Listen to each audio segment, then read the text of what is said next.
Ya, kita ke informasi populer yang pertama di mana banjir dan longsor Sumatera menewaskan 753 orang. Bencana banjir bandang dan tanah longsor yang melanda Aceh, Sumatera Utara, dan Sumatera Barat terus menyisakan duka mendalam. Proses pencarian korban hingga hari ini masih berlanjut di tengah jumlah korban jiwa dan warga hilang yang terus bertambah. Badan Nasional Penanggulangan Bencana melaporkan per Rabu 3 Desember 2025 pukul 11.48 waktu Indonesia Barat, jumlah korban meninggal dunia akibat banjir bandang dan longsor telah meningkat menjadi 753 orang. Sementara itu sedikitnya 650 warga masih dilaporkan hilang dan lebih dari 2.600 orang menderita luka-luka. BNPB mencatat sekitar 3,3 juta jiwa di 49 kabupaten dan kota terdampak bencana di 3 provinsi tersebut. Lebih dari 1,5 juta penduduk di Aceh terpaksa mengungsi, disusul 538.000 warga di Sumatera Utara dan 106.000 orang di Sumatera Barat. Data kerusakan fisik juga bertambah dengan lebih dari 3.600 rumah rusak berat, 2.100 rumah rusak sedang, dan 3.700 rumah rusak ringan. Fasilitas umum termasuk sekolah, rumah ibadah, dan jembatan juga dilaporkan mengalami kerusakan parah. Upaya evakuasi dan pencarian korban masih dikerahkan secara maksimal di lapangan.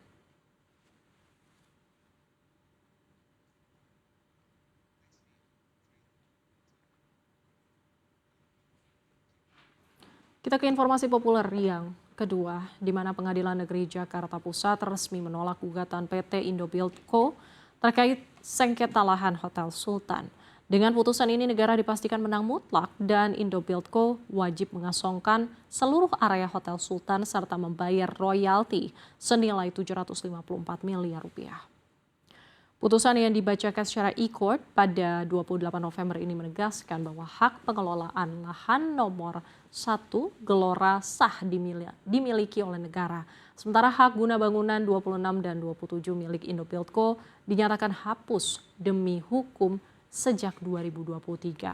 Hakim menyatakan seluruh tindakan pemerintah terkait plang aset negara, pembatasan akses dan somasi mengosongkan atau pengosongan merupakan langkah legal untuk mengamankan aset. Dalam perkara terpisah, Indobuild Co. juga diwajibkan membayar royalti atas penggunaan lahan negara sejak 2007 hingga 2023. Putusan ini bersifat serta-merta sehingga eksekusi dapat dilaksanakan tanpa menunggu proses banding atau kasasi. Di tengah goncangan hukum, manajemen JCC juga menegaskan operasional tetap berjalan dan seluruh kontrak MICE tetap dijalankan untuk menjaga kepastian bisnis.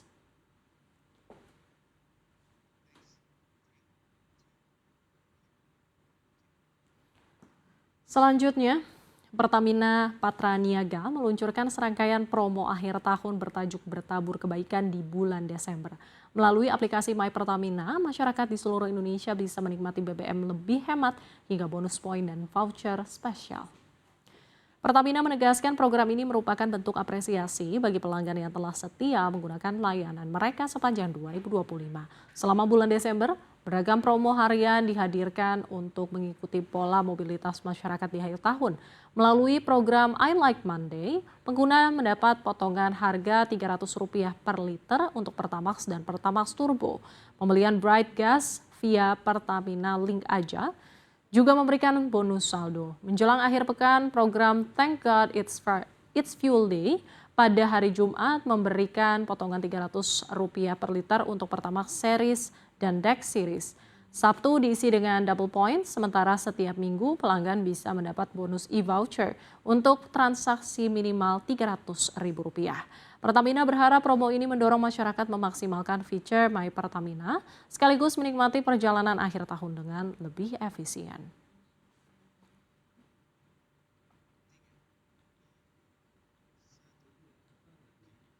Kita ke informasi terpopuler yang terakhir atau yang keempat, di mana ketegangan diplomatik antara China dan Inggris kembali memanas. Beijing melayangkan protes keras setelah Perdana Menteri Inggris Keir Starmer menyebut China sebagai ancaman keamanan nasional. Kedua negara kini saling balas pernyataan di tengah isu spionase dan kontroversi Hong Kong. Pertanyaan atau pernyataan dari Starmer menyulut reaksi tajam dari Kedutaan Besar China di London. Beijing menilai komentar tersebut tidak berdasar dan merupakan bentuk campur tangan atas urusan dalam negeri China, khususnya terkait Hong Kong yang mereka tegaskan sepenuhnya menjadi wilayah kewenangan Beijing. Starmer dalam pidatonya menyatakan Inggris akan mengadopsi kebijakan yang lebih jelas dan konsisten terhadap China, mengakui pentingnya kerjasama di bidang perdagangan, AI, nuklir, dan iklim, namun Inggris tetap meningkatkan pengawasan terhadap resiko keamanan yang disebutkan bertambah besar. Ketegangan semakin meningkat setelah Badan Intelijen MI5 melaporkan aktivitas spionase oleh agen China yang menyamar sebagai rekruter profesional, serta perdebatan terkait rencana pembangunan kedutaan baru China di London yang dianggap mengancam keamanan publik. Relasi Inggris-China kini memasuki fase rawan di tengah upaya kedua negara menjaga hubungan dagang, namun terbelit isu geopolitik dan keamanan.